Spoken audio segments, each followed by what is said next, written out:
Hi guys, and welcome back to my channel. Do you remember in my last post that I posted based on the grief and loss of the 64 myth about grief and loss that needs to be stopped, about children doesn't grieve?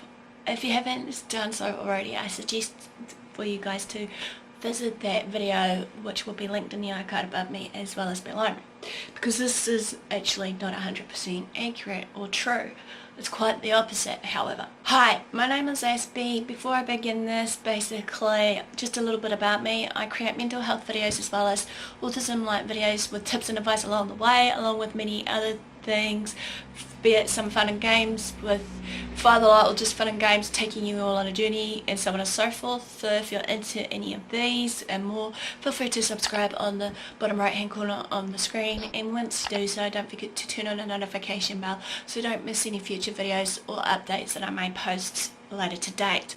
So as I'm saying, basically I was talking about the 64 myths that needs to be stopped, even though for these myths of these ones about grief and loss there is so much more that I could have filled into this video for you guys.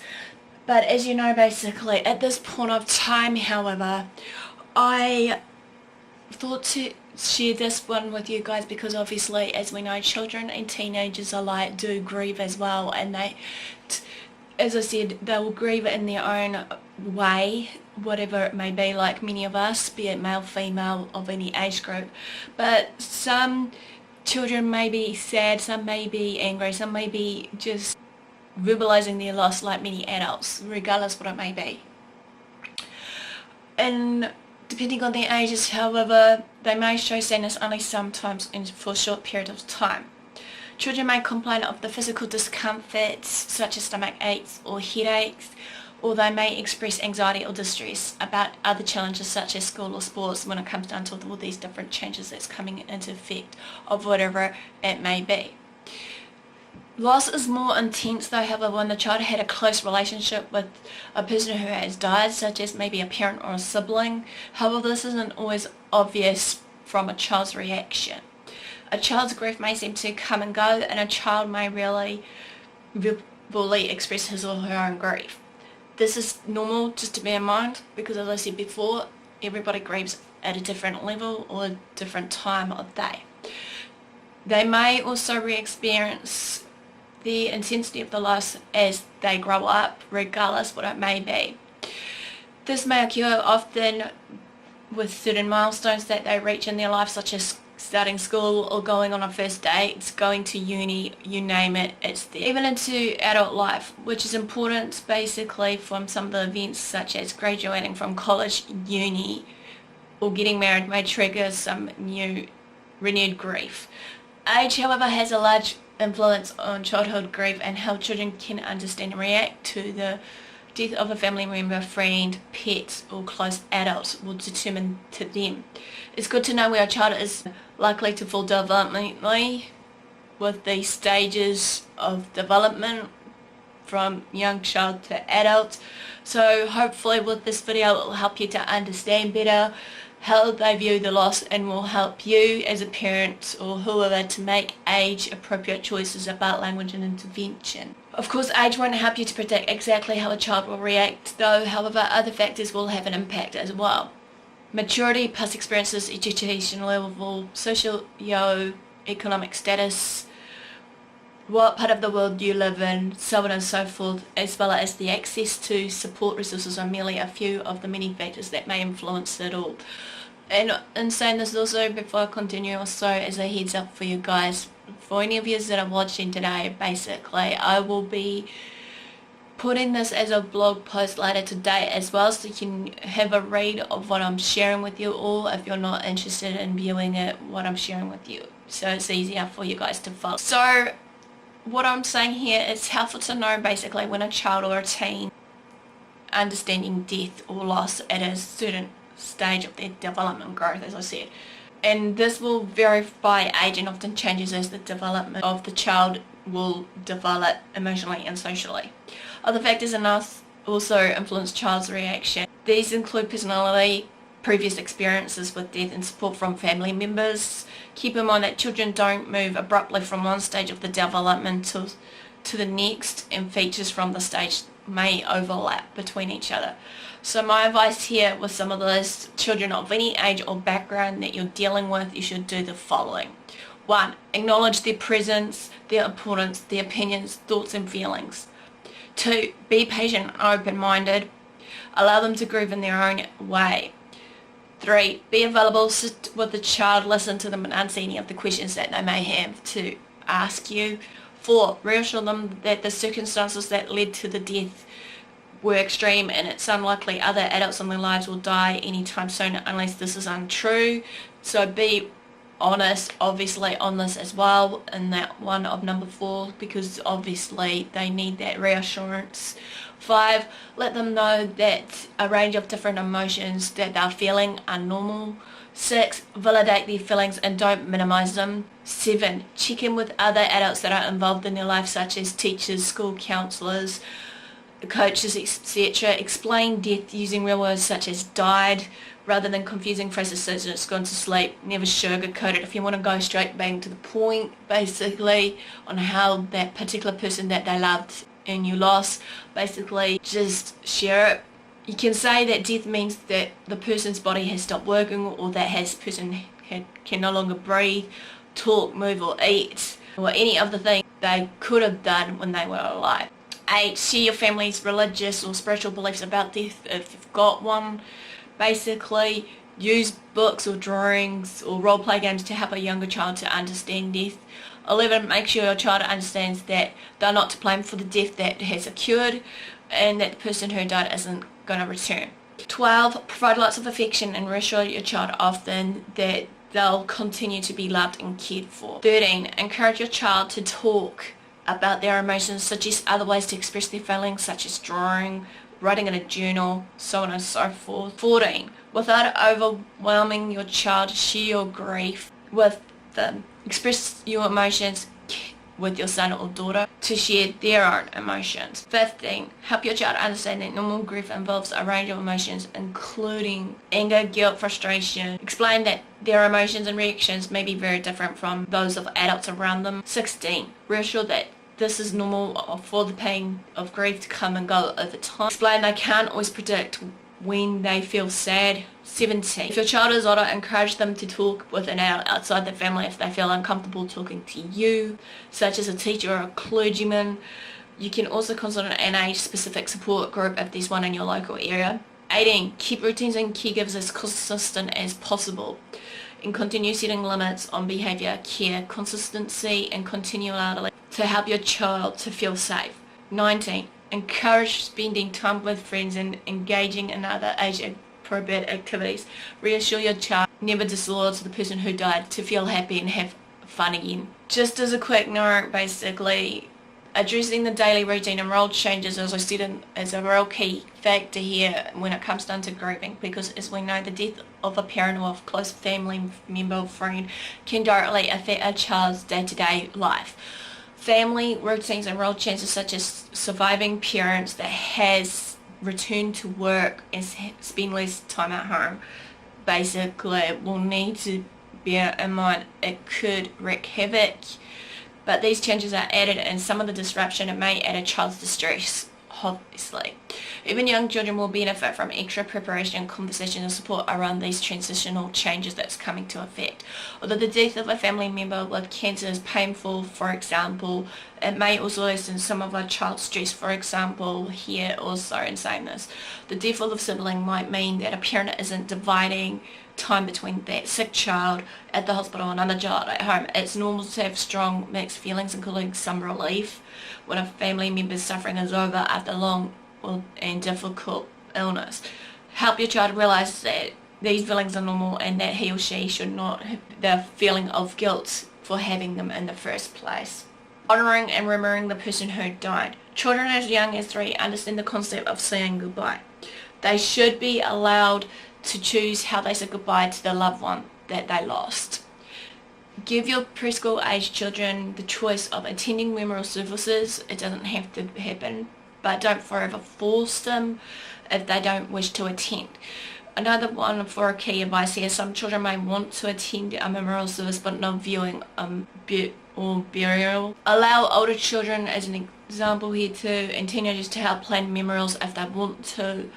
Talk with your children at what will happen at a service ahead of time, if, depending on the age of the child. Consider visiting the church or cemetery regardless where the loss was buried if need be.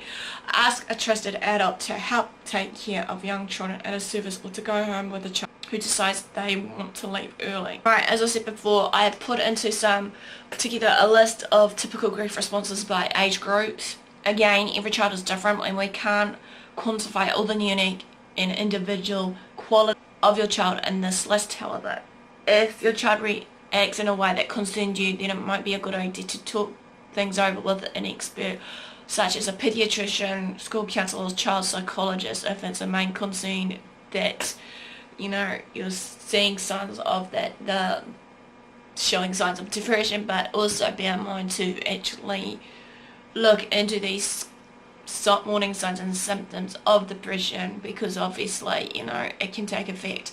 And saying this also, just to let you know, I've done one based on looking out for the warning signs and symptoms of depression, I think, and some other mental health series, which I'll link in the description and in the archive above me. If you wish to watch this before you continue, feel free to do so. If not, just feel free to visit it after this video is finished. So let's break it down to tiers. Infants such as, from birth to 2 years, as we know, they may not have any understanding of death whatsoever. So they are aware of the separation and will grieve the absence of a parent or caregiver. They may react also to the absence of a parent or caregiver with increase in crying, decreased responsiveness, and changes into their eating or sleeping patterns. They may keep looking around or asking for the missing parent or caregiver or whoever that you've passed on, and they might wait for them to return when they don't have that understanding that that person will return. So they might end up waiting around, maybe by a window, waiting for that particular loved one to, return, or anywhere maybe in the house that reminds them to sit around and wait. Maybe by a mailbox, it could be maybe near a kitchen or what have you. They are most affected by the sadness of the surviving parent and caregivers. Now, the preschool age children of the 3 to 6 years age group category, they are curious, obviously, about the death and believe it's temporary or reversible. They may see death as something like sleeping. In other words, the person is dead, but only in a limited way, and may continue to breathe or eat after death. Often guilty and believe that they are responsible for the death of that loved one that you lost, perhaps because they were bad or wished that person to go away. They may think at this age that they can make the person who died come back if they are good enough for that. At this age group, they may worry about who will take care of them and about being left behind. They are very affected by the sadness of surviving family members. They can't put their feelings and emotions into words, so therefore, instead of reacting to loss they'll do this through their behaviours such as aggression, irritability, physical symptoms, difficulty sleeping, or aggression such as bedwetting, or they suck their thumbs. School-age children understand that death is final, may think of death as a person or a spirit, angel, ghost, or skeleton. By the age of 10, however, the children may understand that death happens to everyone and can't forever be avoided. They are often interested in specific details of death and what happens to the body after death. May experience a range of emotions including guilt, anger, shame, anxiety, sadness, and worry about their own death. They might struggle to talk about their feelings again, so their feelings may come out through the behaviours such as school avoidance, poor performance at school, aggression, physical symptoms such as withdrawal from their friends as well, and regression. They may worry about who will take care of them and will likely experience feelings of insecurity, clinginess, and abandonment. They may worry also that they are to blame. So the last category is the teenage group category, which is your 13 to 18 year olds or 19 year olds. Have an adult understanding of the concept of death, but don't have the experiences, coping skills, or behaviour of an adult. Teenagers may act out in anger at family members or show impulsive or reckless behaviours such as substances using, fighting in schools, and sexual promiscuity. They may experience a wide range of emotion but not know how to handle them or not feel comfortable talking about them.